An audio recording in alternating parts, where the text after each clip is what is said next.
TLC weekend. TLC is tables, ladders, and chairs, for those of you who don't know. Why the hell am I so excited for this? It's probably, out of all year, other than the big four pay-per-views and Evolution, it's probably the pay-per-view I'm the most excited about, with the exception of maybe Super Showdown. That's only because I went, though. But why, I don't know. I'm so excited about this. I'm not mad that I'm excited about it, obviously, but I'm certainly excited about it. There is a lot of matches. I think it is a little overcrowded, but it'll be fine. But the main matches are just really grabbing my interest, especially on the SmackDown side. Everyone knows how Raw has been as of late. But, yeah, TLC looks fun. A few things to run down before the prediction show that may come up again during the predictions, but Vince McMahon is returning to Raw on next week. So, in WWE's post, it said, Vince McMahon returns to Raw to shake things up. I don't know what that means. I would assume it wouldn't be a superstar shake-up in December, but you never know because the rosters are so thin at the moment with injuries and stuff like that, and just everything's running a little stale, especially on Raw. So, I mean, who knows? Maybe we're getting that kind of shake-up, or maybe there's something else. But obviously, WWE this past week on Raw acknowledged the fact that Raw has been a little lackluster and the ratings have been slumping and stuff like that. So maybe it's got something to do with that. Obviously, the stuff that happens at TLC with Baron Corbin, whether he is the GM or not, will play into that. Maybe Kurt Angle comes back. Who knows? But that is something really to look forward to. It is, whenever Vince is on the screen, something happens. So, I mean, there's that for anything less. But I don't know. I've learnt with Raw especially is to not get my hopes up too much because you never know. But Vince is Vince, and he's always entertaining. Regardless, TLC. Now, like I said, I think there's 12 matches on the card. Yeah, there's 12 matches, which I assume one of them will be on the kickoff, probably the Mixed Match Challenge final, considering who the fuck is in it. But, yeah, I mean, 12 matches is a lot to sit through in 4 hours, or 5 hours with the kickoff. But that's WWE's philosophy, is more. But, I mean, I'm not going to change that, so there's no point in complaining about it. I love wrestling. I'm still going to sit there and watch it even if it went for 12 hours, so that's just how I am. Let's get into predictions because, you know, it's fun. I do have to say, head to my Facebook and my Twitter as well, both at Wrestling Reverb, because there's some polls for TLC that I'm releasing over the next couple of days. You know, I'd like to get your take on who you think's going to walk away champions and what's going to happen. There's all different kinds of little polls. It's not just who you think's going to win. There'll be some other little polls as well, but I've been, especially on Facebook, have been getting a lot of response from that, so that's fun. Yeah, it's just fun to get your take and not just live in my little world. So yeah. Let's head into TLC predictions. We'll first start with the Mixed Match Challenge finals. We've got Carmella and R-Truth, the Fabulous Truth, versus Alicia Fox and Jinder Mahal. Now, the Mixed Match Challenge had its issues this time with injuries. Just let me remind you that the original team of Alexa Bliss and Braun Strowman became Ember Moon and Kurt Hawkins. So, I believe every team, with the exception of maybe Miz and Asuka, changed except for these two in the final. I'm probably wrong, but if it wasn't just them three, then it wasn't too many more that didn't change. Now, the Mismatch Challenge is a different animal. It's just different. It's more comedy focused. I've actually really enjoyed the Mixed Match Challenge, just taking it for what it is. It's comedy, it's fun, it's meant to be a little different, it shows different sides of people.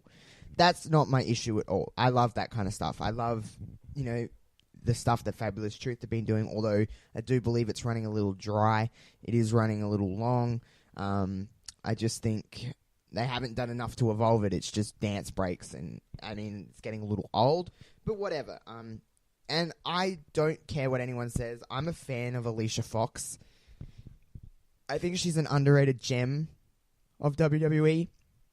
Do I think she's, you know, main event material? No, I don't. But I just think that She has been there, 11, 12 years at this point.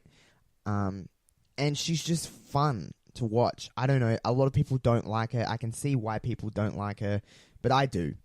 But anyway, this is for the number 30 spot in the Royal Rumble, and I think an all expenses paid vacation or some BS. But I mean, the number 30 spot obviously then isn't winning the Royal Rumble, so I would say Carmella and R-Truth are going to win this. And I think R-Truth will probably run out in the Women's Royal Rumble. And he'll think he's in the Women's Royal Rumble. But, is what it fucking is. But I might pick Carmella and R-Truth, the Fabulous Truth. And I'm assuming that'll be on the kickoff. That's just my take. Let's head into the Triple Threat Tag Team title match for the SmackDown Tag Team Championships. I'm kind of surprised that this wasn't the ladder match, or at least a stipulation match. But nonetheless, it would still be fun. We've got the Usos versus the New Day versus the current SmackDown Tag Team Champions, The Bar.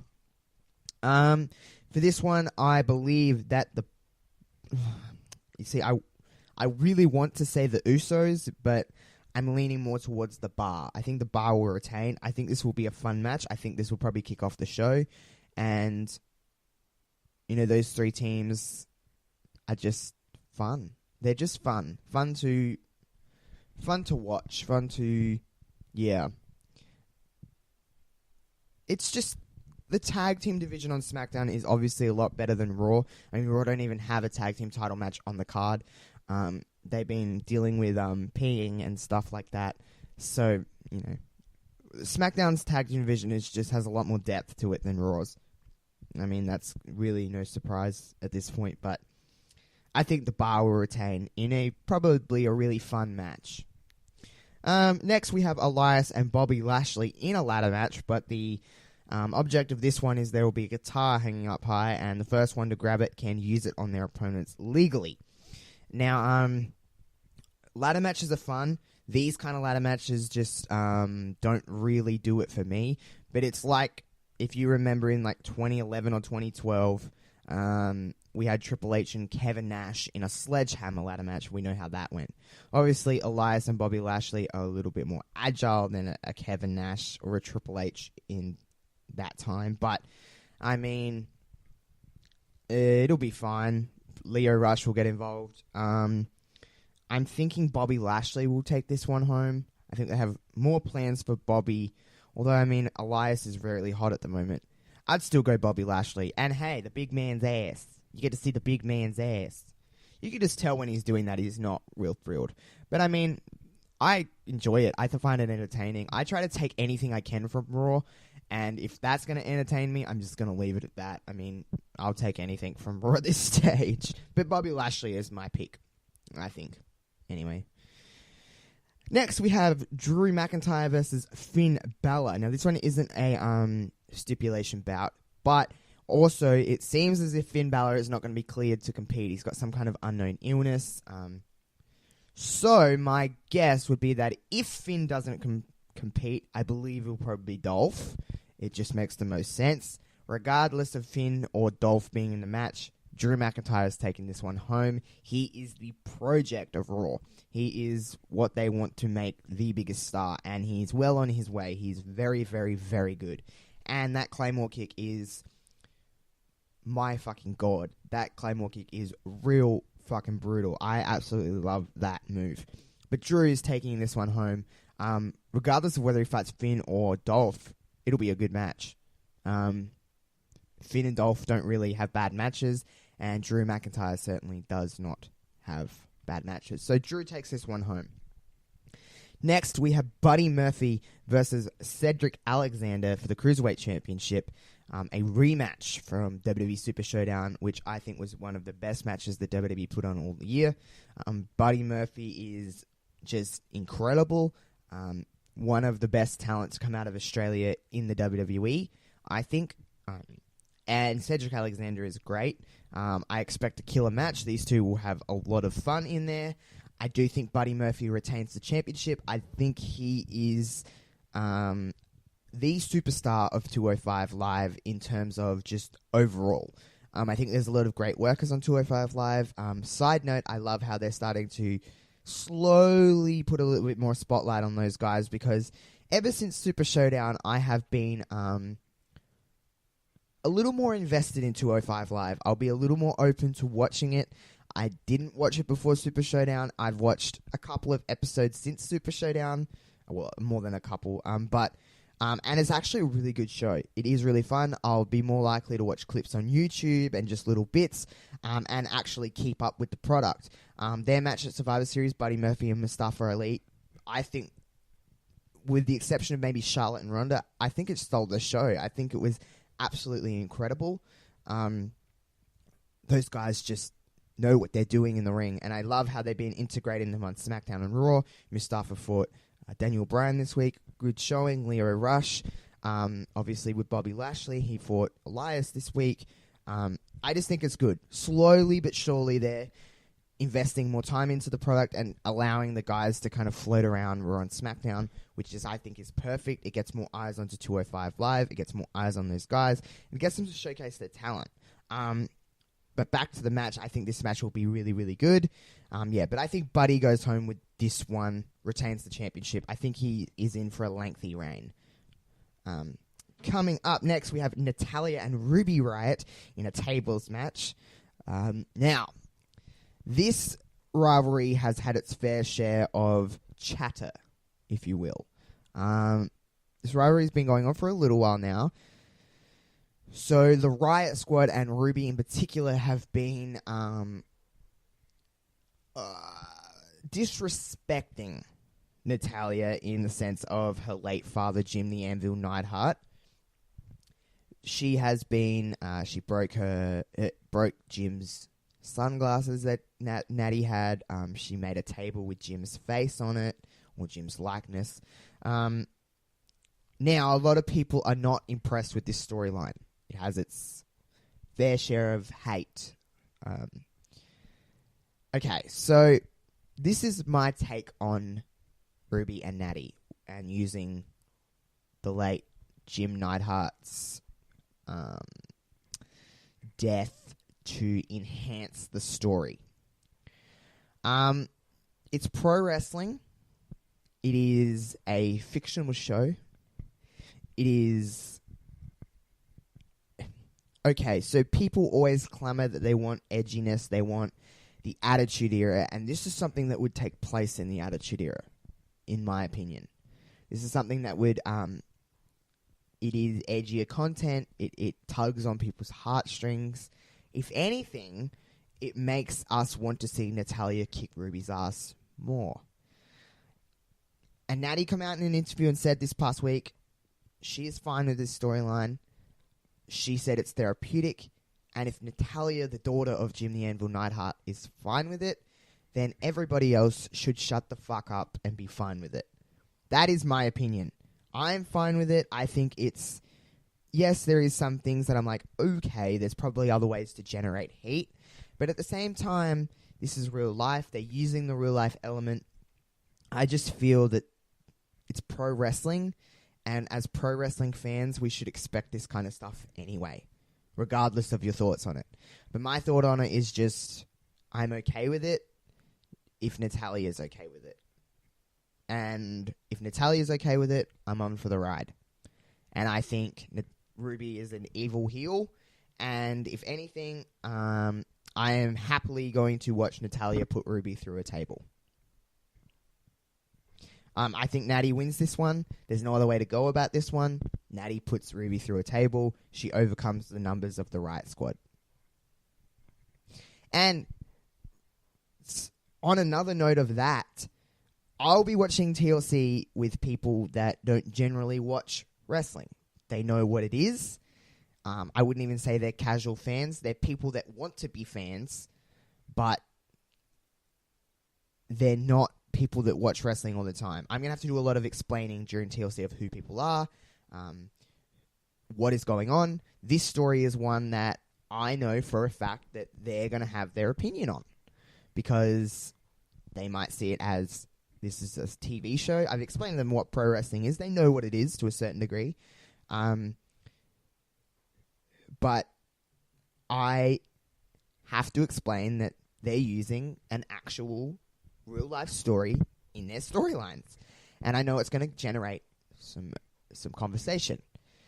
So, I'm going to explain to them exactly what I said now. This is pro wrestling. This is what happens. This is edgy storyline. This is blah, blah, blah.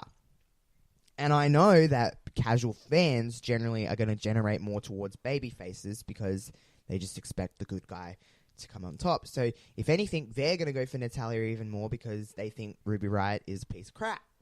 So, isn't that what isn't that what we are meant to think Ruby Riott is? And the Riott Squad, aren't we meant to think they're pieces of shit that just will do anything to win and do anything to get inside Natalya's head? That's my take on it. She's a heel. She's doing heel tactics. Yes, I understand they're using actual death, but Nattie's fine with it. So is Josh. But anyway, regardless, Nattie wins. Nattie puts Ruby through a table. She'll probably put all the members of the Riott Squad through a table for that matter. Coming up next, we have Randy Orton and Rey Mysterio in a chairs match. Now, since Rey's comeback, I have been very invested in Rey Mysterio. He's fun. He's moving around like nobody's business. He does not move He does not move like he should at his age. He should be moving a lot slower, doing a lot of things more sloppy at his age, but he just doesn't seem to age. In terms of some things, he's keeps things very good.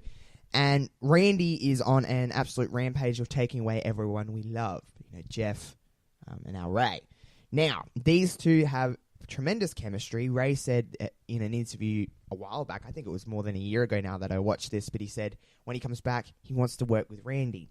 So I'm assuming this is a very Rey-orientated move in terms of asking who he wants to work with, maybe, but it just kind of happened organically at the same time, too. They've been going at it. Randy is just disgusting, takes off his mask, and, does all the Randy Orton things. Now, this being a chairs match, I'm expecting Randy to do some fucked up shit to Rey.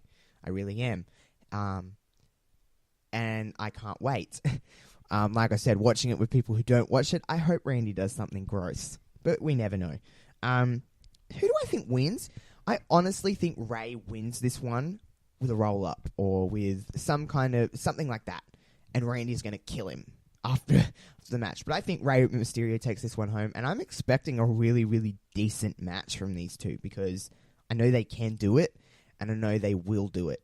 They're two veterans of business and they're two people that you can tell enjoy working with one another. So I think Rey takes it home with a roll-up or something like that. Just a flashy win. And Randy kills him after. Okay, next we have the Intercontinental Championship bout between Dean Ambrose and Seth Rollins. Now, this is something that I know people have not been very happy with me about my opinion on this feud. I know I should be excited for this match, and I know probably that even regardless of the storyline outlook, I think they will deliver a very good match. They know each other very well. They've had brilliant matches in the past. But I was hyped for this storyline when it first happened, when Dean first turned. I thought it was the coolest thing. I thought, with everything surrounding it, I thought it was a very good storyline. And then Dean started talking, and it's just gone completely sour for me. I don't want to watch Dean Ambrose get needles in his ass, nor do I want to watch Dean Ambrose in a Bane mask. I just want to see them fight. I want to see them, have an emotionally filled story. I don't know what's been happening. It should be the best part of Raw, but even in the times that Raw have been, I don't even think it's been the best part of Raw. It's been one of the lackluster parts of Raw. And that's saying something at the moment because Raw has been bad, plain and simple. Regardless, I do expect a good match. I think Dean Ambrose has got this one. Dirty tactics. Dean wins. Yeah. Alrighty, next we have Baron Corbin and Braun Strowman in a tables, ladders, and chairs match. If Baron Corbin wins, he is the permanent general manager of Raw. And if Braun Strowman wins, he gets a shot at the Universal Championship at Brock Lesnar at the Royal Rumble. Now, Braun's obviously hurt. We don't know if he's going to compete. Here is my opinion. I think Braun isn't going to be cleared. However, I think they could probably do some stuff with him in the ring that does not hurt him. There's two possible outlooks. They either do that and Braun just kills Baron and wins, or they go with the replacement option of maybe a Kurt Angle.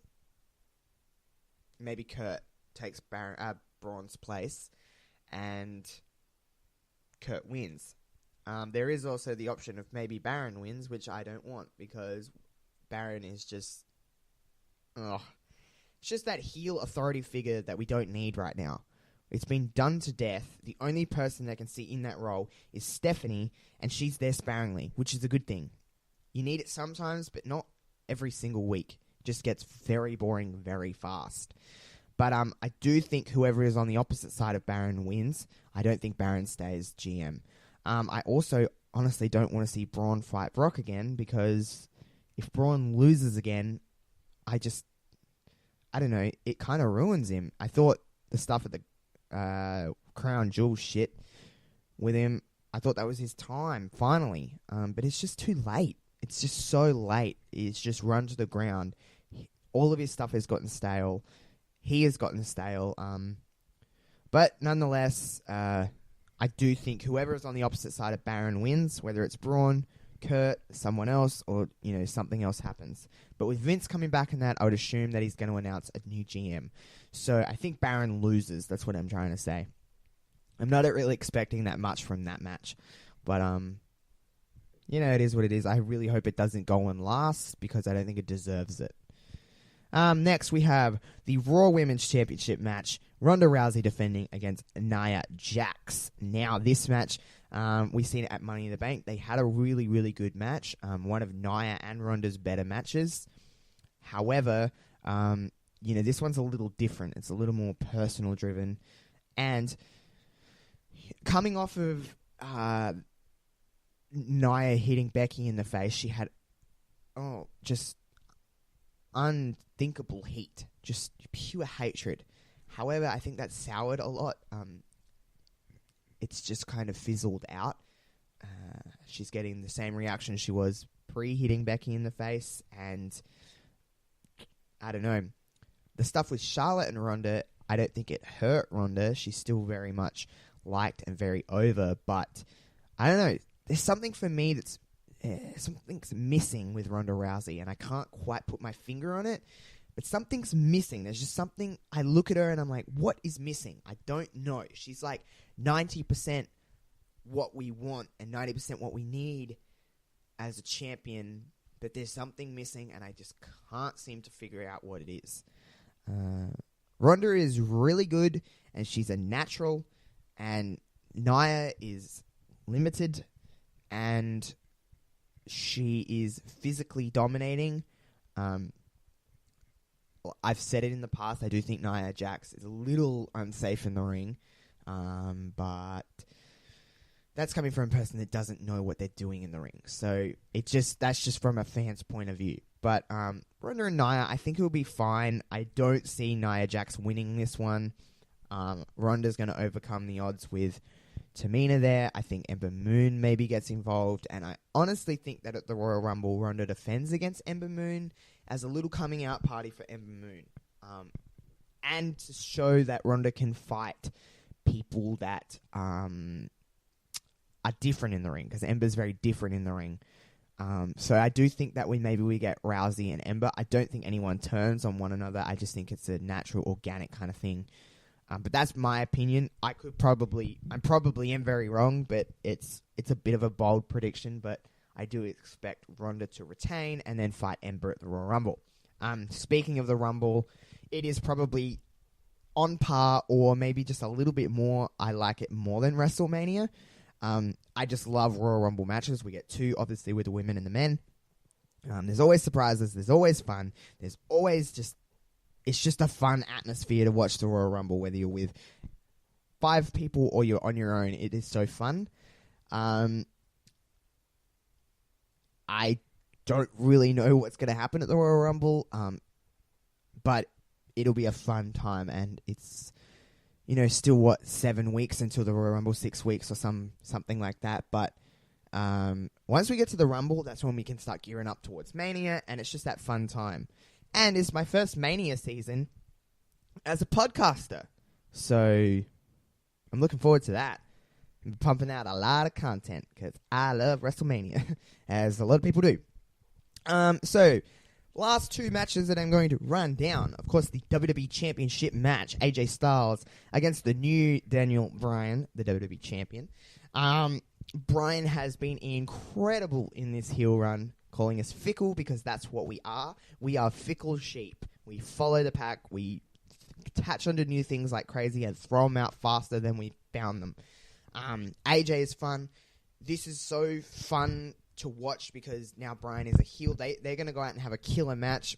I'm 99.9% sure that Bryan walks away with the WWE Championship. I just don't think that AJ Styles is winning it back.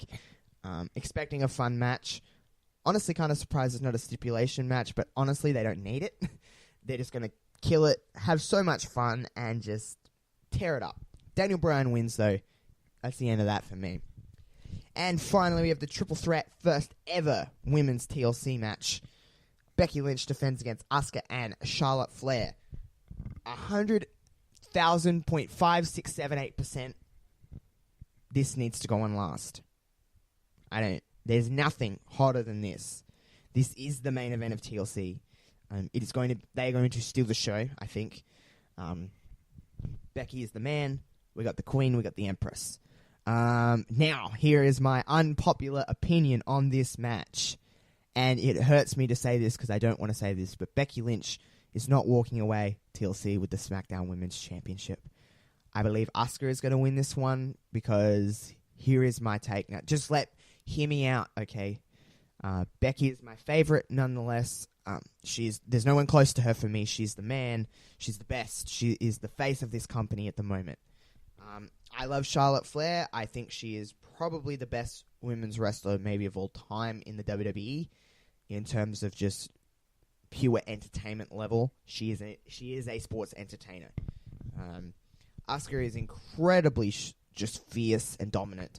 And this since winning the Battle Royal, she has found her groove again that she lost during the Carmella run and everything like that.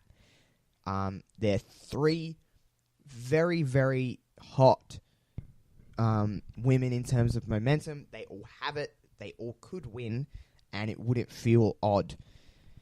But here's my take. I think Asuka's walking away, the SmackDown Women's Champion. I think Becky Lynch is going to go on to the Royal Rumble and win it. I think Becky Lynch is going to fight Ronda Rousey for the Raw Women's Championship. And I think Asuka is going to get Charlotte to fight her for the SmackDown Women's Championship in a rematch from last year. I think we go with the story that Asuka lost her mystique since losing to Charlotte Flair, and the only way she can get it back is by defending successfully against Charlotte Flair at WrestleMania. That's what I think. And then we have the SmackDown and Raw Women's Championship matches trying to outdo one another at WrestleMania.